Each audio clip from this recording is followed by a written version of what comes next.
안녕하세요. 손수호 변호사입니다. 대한민국이 아니라 오늘은 네덜란드의 숨겨진 강력 사건. 숨겨진 게 아니지. 이거 왜 이렇게 자꾸 이렇게 꺼져 화면이.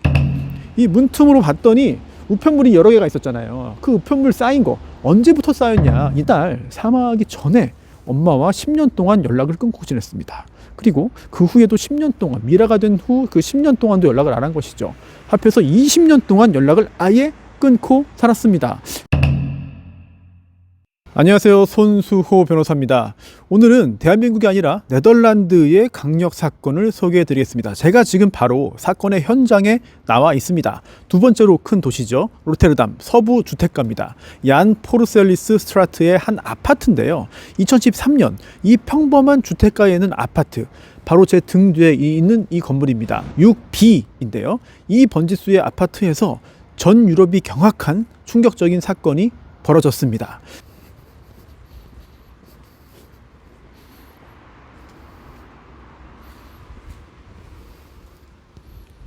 자, 이 집에 살던 베프더 브라우인이라는 할머니가 사망한 후에 10년 만에 미라 상태로 이쪽에 보이는 이 집에서 발견됐습니다. 거실에서요, 옷을 다 벗은 상태로 미라가 됐는데요. 자, 범인이 누구냐? 놀랍게도요, 범인은 자동 이체였습니다. 자, 이게 도대체 무슨 말인지 오늘 이 로테르담 현지에서 이 사건을 다룬 법의학 논문 등을 바탕으로 해서 함께 살펴보겠습니다. 자, 함께 건물을 좀 둘러보시죠. 지금 보시면은요, 집이 다닥다닥 붙어 있습니다. 여러 집이 있거든요. 네, 이쪽뿐 아니라 저쪽도 보면은 쫙 이어져 있는데 아주 평범한 주택가의 건물입니다. 뭐 특별할 게 없는 그런 곳이죠. 자, 그런데요, 이웃들이 이렇게 많아요. 그래서 이 반대편도 이렇게 보면은 다 이런 식으로 좀 집이 비슷한 형태의 집들이 쫙 둘러서 있습니다. 이렇게 이웃들이 많은데 어떻게 모를 수 있었는가? 그리고요, 이 앞에 지금은 출근 시간이 지난 월요일 오전인데 아까 출근 시간 보니까 사람들이 꽤 많이 다니더라고요. 자, 그런데 어떻게 행인들이 아무것도 모를 수 있었나? 10년 동안 어떻게 죽음이 감춰질 수 있었는가? 자, 일단 시신 발견 경위부터 보시면 깜짝 놀랄 수밖에 없습니다. 기가 막힌데요. 지금도 이쪽에 보면은요, 공사를 하고 있습니다. 그 당시에도 공사를 했어요. 그래서 인부들이 공사 허락을 받기 위해서 이 집에 들어온 겁니다. 이제 문을 두드렸죠. 그런데 소리가 없는 거예요. 공사를 안 할 수는 없잖아요. 그러다 보니까 뭐 문틈도 보고 말을 했어요. 그랬더니 문틈 안쪽에, 그러니까 문 뒤에 산더미처럼 쌓인 우편물이 있었던 겁니다. 경찰에 신고를 했습니다. 그리고 출동한 경찰이 문을 열고 들어갔더니 지금 여기 보이는 6B 번지 2호에 있는 할머니가 미라 상태로 누워 있었습니다. 거실 소파 앞에 바닥에 베개에 머리를 베고요, 등을 대고 누워 있었습니다. 옷을 입지 않은 나체 상태였는데 왼쪽 허벅지에는 담요를 덮고, 그리고 또 발은 수건으로 덮여 있었고 옷핀으로 고정된 그런 상태였습니다. 그런데요, 여기서 좀 의아한 게 있죠. 뭐냐? 아무리 미라가 됐다고 해도 부패하면, 썩으면 냄새가 납니다. 악취가 나잖아요. 그런데 어떻게 이렇게 다닥다닥 붙어 사는 이 많은 이웃들이 모를 수가 있느냐? 이게 1층뿐 아니라 위에도 있습니다. 이렇게 여러 사람들이 함께 사는 그런 아파트인데, 그런데 어떻게 모를 수가 있느냐? 자, 여기에서 법의학적으로 중요한 미라화, 이 미라화의 과학이 나옵니다. 보통 시신은요, 사망 직후에 자기융해, 자가융해, 그리고 또 박테리아에 의한 부패 과정을 거치면서 엄청난 냄새가 납니다. 이걸 시체의 냄새, 시취라고 하죠. 이거는 참을 수가 없는 냄새입니다. 그런 과정, 부패 과정을 거치면은 조직이 융화됩니다. 그래서 액체가 되는데요. 저희가 예전에 이런 사건을 한번 말씀드린 적이 있죠. 사람을 죽인 다음에 그 시신을 밖에 내다 버리면, 내다 버리는 과정에서 적발될 수 있다, 드러날 수 있다. 그리고 누군가 그 시신을 발견하면 내가 드러날 수 있다. 그래서 아예 시신을 버리는 것이 아니라 집안에 있는 큰 통에다가 넣고 마치 젓갈처럼 두고 보관한 그런 사건도 소개해드린 적이 있었죠. 우리나라에서요. 자, 그런데 이 사건은요, 중요한 게 뭐냐면 통상의 부패 단계를 뛰어넘는 그런 건조가 이루어졌던 겁니다. 이걸 조기 미라화라고 하는데요. 오늘은 좀 나은데,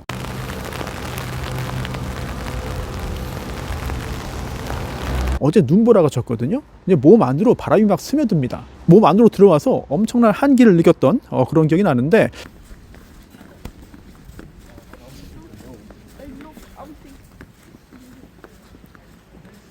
아무튼 이런 환경에서 이 사체의 수분이 수분을 박테리아가 활동하기 전에 급격하게 이제 앗아간 거죠.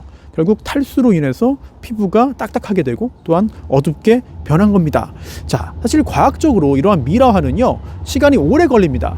한 6개월에서 한 12개월 정도 걸리는데요. 지금 옆에 그 트램이 다니면서 지금 소리가 나는데 제 목소리가 잘 들어가는지 잘 모르겠습니다. 이게 10,000원짜리 마이크여가지고요. 아무튼 이렇게 특정한 상태에서는 훨씬 빠르게 미라화가 진행됩니다. 사실 이 미라화라는 게 장기적으로 진행되는 겁니다만 급격하게 진행될 수 있다는 겁니다. 그리고 그 과정에서 결국 단백질이 분해되면서 나오는 게 이 냄새인데, 이 냄새가 차단되고, 그리고 또 시신은 뼈, 그리고 또 바짝 마른 조직만 남은 아주 가벼운 상태로 고정된 겁니다. 네, 지금 이게 트럭도 지금 주차되어 있다가 나가는데요. 소음이 좀 발생할 것 같습니다. 자, 그러면 사망 시점을 어떻게 2003년 겨울로 확정했냐?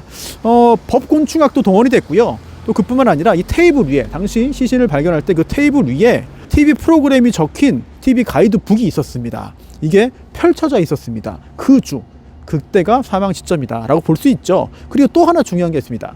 이 문틈으로요, 이 문틈으로 봤더니 우편물이 여러 개가 있었잖아요. 그 우편물 쌓인 거 언제부터 쌓였냐, 이 날짜를 봤더니 2013년 겨울이다, 이렇게 사망 시각을 추정할 수 있게 된 것이고요. 또 하나 중요한 게 있죠. 가족이 없었냐, 혼자 있었냐, 아무도 연락할 사람 없었냐, 10년 동안 도대체 왜 아무도 찾지 못했냐, 찾지 않았냐? 가족이 있었습니다. 심지어 딸이 있었습니다. 그런데요, 이 딸 굉장히 중요한 역할을 했어요. 그 딸의 DNA와 또 이 미라의 DNA를 서로 대조해 봐서 이 집에 살던 그 할머니가 맞구나 라고 이렇게 신원을 확인할 수 있었던 것인데요.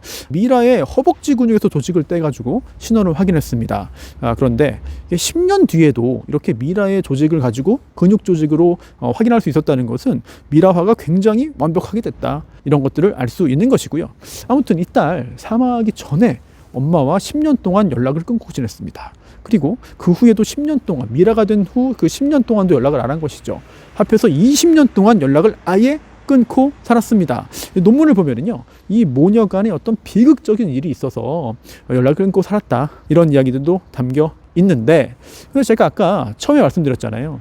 이 사건의 범인이 누구냐? 바로 자동이체다.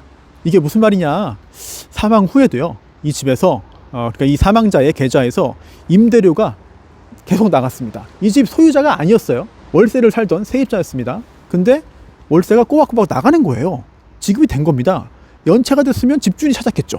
그리고 또 여러 가지 그 공공 서비스 요금 있잖아요. 이런 것도 납부가 된 거예요. 10년 동안 꼬박꼬박 자동이체가 이루어졌습니다. 그러다 보니까 이상이 있다고 생각을 아예 하지 못했던 거죠. 자, 이 사건 로테르담시가 충격을 받았습니다. 또 조사에 나섰는데요. 2006년부터 2013년까지 미라가 발견된 그때까지 사망 후 2주 이상 방치된 사례가 무려 145건. 또 이 사건 다음에도 연평균 20건 이상씩 2주 이상 사망 후 방치된 사례가 있었습니다. 그리고 이 사건은 여성이었는데요.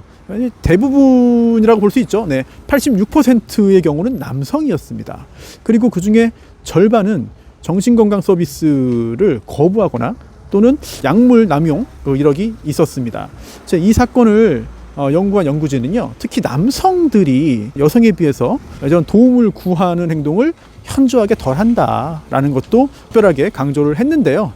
로테르담시는 이 사건 후에 서로 돌보자라는 뜻의 포르 메카르라는 캠페인을 시작했습니다. 이게 독거노인뿐만 아니라 약을 구입하지 않거나 처방받지 않거나 또는 세금을 안 내거나 이런 사람까지 사회적 네트워크가 다 감지하게 만든 건데요. 사실 이런 고독사는 우리나라에서도 좀 문제가 많이 되고 있죠. 우리나라 보건복지부 발표 좀 약간 놀라운데요. 매년 3,500명 이상 홀로 사망합니다. 50, 60대 남성이 절반 넘고요. 그리고 가족이 있고 자식이 있어도 마지막 죽음의 순간을 혼자 한다. 이런 안타까운 상황인데, 그래서 2024년에 우리도 법을 만들었습니다. 고독사 예방 및 관리에 관한 법률인데 그 외에도 여러 가지 제도를 통해서 이런 일이 벌어지지 않도록 노력을 하고 있지만 여전히 큰 사회적 문제이고요. 앞으로 더 심각해질 가능성도 커 보입니다. 계속적인 대처가 필요한 상황인데요. 오늘은 네덜란드에서 발생하고 전체 유럽에 큰 충격을 준 10년 동안 미라가 돼서 발견되지 않았던 사건을 소개해 드렸고요. 바로 그 미라가 발견된 그 집 앞에서 여러분께 이 사건을 전해 드렸습니다. 사실 오늘 뭐 기온이 아주 낮진 않은데 약간 좀 스산하고 아주 좀 기분 나쁘게 하는 그런 한기가 있습니다. 이런 기후에 홀로 지내다가 사망하고 또 10년 동안 아무도 찾지 않은 이 사건, 이 비극이 우리에게 주는 교훈은 명확할 겁니다. 우리 사회는요, 한 사람 한 사람을 다 소중하게 여겨야 됩니다. 그리고 우리들도요, 우리 주변에 있는 모든 사람들을 다 좀 관심을 갖고 지켜봐야 되지 않을까라는 생각이 드는데, 지금 당장 한동안 좀 연락을 안 했던 그런 가족, 친지 또는 동료, 친구들에게 연락 한번 하면 어떨까 싶습니다. 뭐 꼭 어떤 안 좋은 일이 생겼을까봐 걱정해서 하는 건 아니고, 서로 주고받는 이런 따뜻한 연락 하나가 이제 많은 것을 바꿀 수 있지 않을까라는 생각이 듭니다. 자, 지금까지 네덜란드 로테르담 현장에서 사건 소개해 드렸고요. 저는 다음 시간에는요, 로테르담의 미제 연쇄 강간살인 사건 들고 오겠습니다.